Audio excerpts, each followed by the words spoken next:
আসসালামু আলাইকুম। হাসনাত আব্দুল্লাহ ভাই, তাকে কিনা হচ্ছে ফেসবুকে ক্যাপ্টেন বানানো হয়েছে। তো ২-১ দিন যাবৎ হচ্ছে ভাইয়ের একটা ভিডিও, যেটা কিনা খেজুরের হিসাব নিয়ে হচ্ছে উনি ভিডিও করছে। তো এটা হচ্ছে এই বছর ওনারা হচ্ছে বিরোধী দলে বর্তমানে আছে। আমার প্রশ্ন হচ্ছে, বিরোধী দলে আসার পর উনি খেজুরের হিসাব দিল, কিন্তু যখন কিনা হচ্ছে ওনারা সরকারে ছিল, অন্তর্বর্তীকালীন সরকারে থাকাকালীন সময় তো হচ্ছে উনাদের কথা মতোই দেশ পরিচালনা হয়েছে।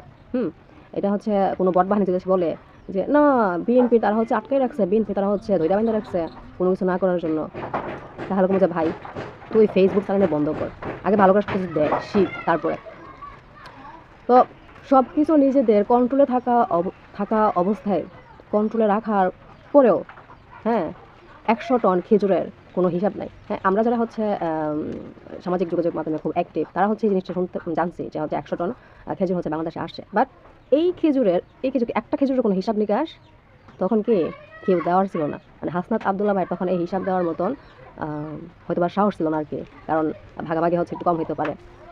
পরবর্তীতে হচ্ছে দুম্বার হচ্ছে গোশত, সেটাও হচ্ছে বাংলাদেশে আসছিল। এবং এই যে অনুদানটা যে আসছে, এটা তো হচ্ছে সাধারণ গরিব দুঃখীরার জন্য, ঠিক না? কিন্তু এর হিসাব তো নাই। মানুষ হচ্ছে এই জিনিসটা সম্পর্কে জানতে পারছে কিনা এটা সন্দেহ আছে আমার। এই হিসাবগুলো তো আরও আগেই হচ্ছে জানার দরকার ছিল। এই হিসাবগুলো কোথায়? এই হিসাবগুলো নাই কেন? হুম।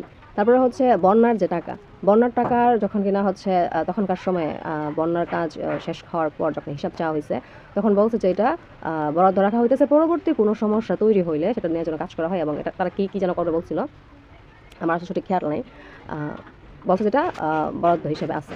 তো এখন ওই টাকার মানে একটা টাকারও কোনো হদিশ আছে কিনা, বা ওই টাকার কোনো প্রকার কোনো হিসাব নাই। কেন? হিসাব কোটি কোটি টাকা, একটা দুটা টাকা না, পৃথিবীর প্রত্যেকটা প্রান্তর থেকে হচ্ছে টাকা আসছে, কোটি কোটি টাকার হচ্ছে মানে অনুদান আসছে। এই কোটি কোটি টাকার অনুদান কোথায়? তারপরে এই যে মানুষ যে হচ্ছে কাপড়, মানে কী পরিমাণ কাপড় যে দিছে টিএসসিতে, ঢাকা বিশ্ববিদ্যালয়ের প্রাঙ্গণে। তো এই যে হচ্ছে কাপড়গুলার কোনো হিসাব নাই কেন? এই কাপড়গুলা হচ্ছে কি করা হয়েছে কাপড়গুলা দিয়ে? আমরা নিজেরাও দেখছি যে হচ্ছে কাপড় নিয়ে হচ্ছে কী পরিমাণ ফেসবুকে বা হচ্ছে সামাজিক যোগাযোগ মাধ্যমে কী পরিমাণ হাসি ঠাট্টার একটা ইয়ে হয়েছে। তো এত কাপড়, যেটা কিনা শুনলাম যে হচ্ছে কাপড়ও নাকি বিক্রি করে হচ্ছে ইনকাম করা হয়েছে। মানে কি পরিমাণের ইনকাম করাটা করছে ১.৫ বছর, চিন্তা করেন। আর এখন হচ্ছে তারা নিজেদেরকে শুদ্ধ মধ্যে দেখাইতেছে।